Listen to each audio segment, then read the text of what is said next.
नमस्कार मैत्रिणींनो, सिंपल मेजवानी मराठीमध्ये आज आपण कुठलीही पूर्वतयारी न करता उपवासासाठी अगदी झटपट मस्त खमंग आणि कुरकुरीत असं काहीतरी करणार आहोत। करायला खूप सोपं आहे आणि चवीला इतकं भन्नाट लागते की घरातील सर्वच जण म्हणतील आम्ही सुद्धा उपवास करतो। उपवासाला नेहमी तेच खाऊन कंटाळा आला असेल तर एक वेळ ही रेसिपी नक्की ट्राय करा। चवीला खूप भन्नाट लागते आणि मस्त खमंग आणि कुरकुरीत होते, अजिबातही तेलकट होत नाही। तर त्यासाठी व्हिडिओ पूर्ण पहा। रेसिपी आवडल्यास लाईक आणि शेअर नक्की करा। चला तर मग रेसिपीला सुरुवात करूया। तर आता ही उपवासाची रेसिपी करण्यासाठी इथे मी 1 वाटी साबुदाणा घेतला आहे। मीडियम गॅसवर साधारण 3-4 मिनिटे हा साबुदाणा आपल्याला परतून घ्यायचा आहे। मीडियम गॅसवरती 3 ते 4 मिनिटे साबुदाणा परतून घेतला। साबुदाणा अशा पद्धतीने हाताला गरम लागला म्हणजे साबुदाणा परतून झाला आहे। आता गॅस बंद करूया आणि आता साबुदाणा पूर्णपणे थंड झाला की मिक्सरच्या भांड्यामध्ये टाकायचा व छान सरसरीत असा वाटून घ्यायचा। खूप जास्त बारीक नाही, खूप जास्त जाड नाही। तर बघा अशा पद्धतीचा सरसरीत म्हणजे रवाळसर असा हा साबुदाणा इथे वाटून घेतला आहे।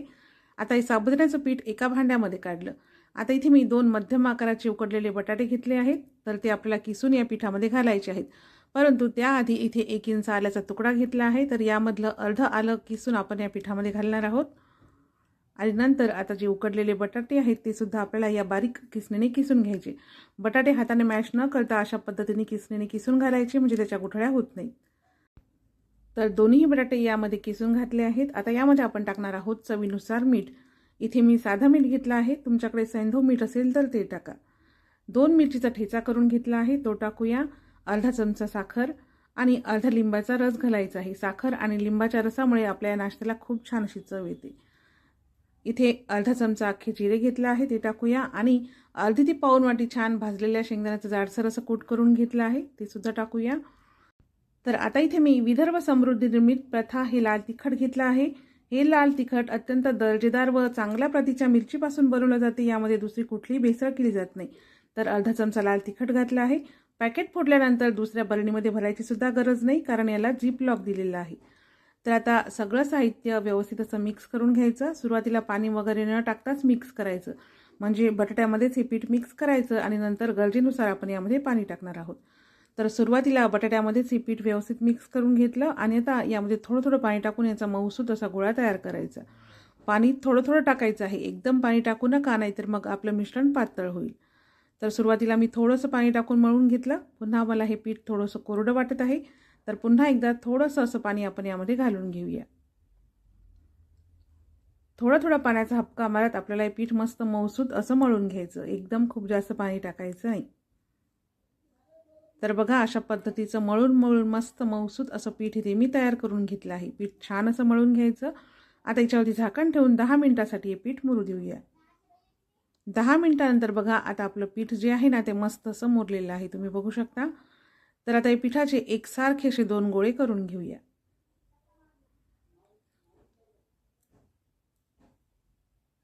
तर अशा पद्धतीने या पिठाचे 2 मोठमोठे गोळे मी करून घेतले।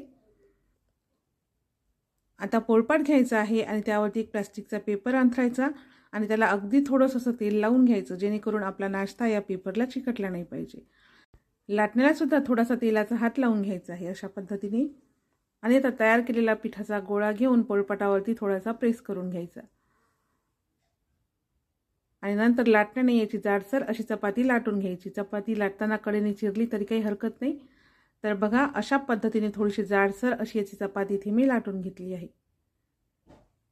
खूप जास्त जाडही नाही आणि खूप जास्त पातळ नाही, अशा पद्धतीची लाटून घ्यायची। नंतर पिझ्झा कटरने किंवा सुरीने याचे बाजूच्या कडा कट करून घ्यायच्या व याला छान चौकोनी असा आकार द्यायचा। एक्स्ट्राचं पीठ काढून घ्यायचं आहे आणि आता पुन्हा पिझ्झा कटरने याला आपण मधातून कट करणार आहोत। पिझ्झा कटर नसेल तर सुरीने सुद्धा कट करू शकता। अशा पद्धतीने कट करून घेतलं की पुन्हा याला मधातून अशा पद्धतीने कट करायचं, म्हणजे आपले उपवासाचे मस्त असे ट्रायंगल इथे तयार आहेत। बघू शकता अगदी सहज निघतात, कुठेही चिकटत नाहीत, करायला सुद्धा खूप सोपे आहेत। अशा पद्धतीने बघा इथे सगळ्या पिठाचे ट्रायंगल्स मी करून घेतले आणि बघू शकता भरपूर असे ट्रायंगल्स इथे तयार आहेत। आता हे तळण्यासाठी मस्त तेल कडकडीत गरम करून घ्यायचं। नंतर गॅसची फ्लेम मीडियम करायची।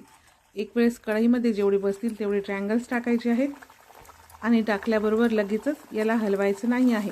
हे ट्रायंगल्स तेलावरती थोडेसे तरंगून वरती येऊ द्यायचे आणि नंतर उलटवून घ्यायचे। तर बघा अशा पद्धतीने तळून थोडेसे वरती आले की नंतर हे ट्रायंगल्स अशा पद्धतीने उलटवून घ्यायचे आणि मीडियम गॅसवर अशाच पद्धतीने अलटपलट करून दोन्ही बाजूने मस्त लालसर रंगाचे व कुरकुरीत होईपर्यंत हे उपवासाचे ट्रायंगल्स तळून घेऊया। तर बघा मीडियम गॅसवरती अलटपलट करून मस्त छान लाल रंगाचे होईपर्यंत व कुरकुरीत होईपर्यंत हे उपवासाचे ट्रायंगल्स तळून घेतलेले आहेत। आता हे काढून घेऊया। बघू शकता किती मस्त असे ट्रायंगल झाले आहेत, शिवाय मस्त कुरकुरीत झाले आहेत। अशाच पद्धतीने बाकीचे राहिलेले सगळे जे उपवासाचे ट्रायंगल्स आहेत ते तळून घ्यायचे आहेत। अशाच पद्धतीने मीडियम गॅसवरती अलटपलट करून संपूर्ण ट्रायंगल्स मस्त कुरकुरीत होईपर्यंत तळून घ्यायचे। बघा आपण जेव्हा उपवासाला साबुदाणा वडा बनवतो तेव्हा तो कढईमध्ये गेल्यानंतर फुटतो, त्याचं तेलसुद्धा अंगावरती उडू शकते, पण या ट्रायंगल्सचं तसं काही नाही आहे। बनवायला खूप सोपे आहेत, कढईमध्ये फुटत नाही, तुटत नाही, जास्त तेलकटसुद्धा होत नाही। तर बघा इथे तयार आहेत आपले मस्त भन्नाट खमंग व कुरकुरीत असे उपवासाचे ट्रायंगल्स। बनवायला खूप सोपे आहेत, अजिबातही तेलकट होत नाहीत, शिवाय मस्त कुरकुरीत असे होतात। चवीला एवढे भन्नाट लागतात ना की घरातील सर्वच जण आवडीने खातील आणि नेहमी करण्यासाठी हट्ट करतील। तर तुम्हाला आजची रेसिपी कशी वाटली हे कमेंट्समध्ये मला नक्की सांगा।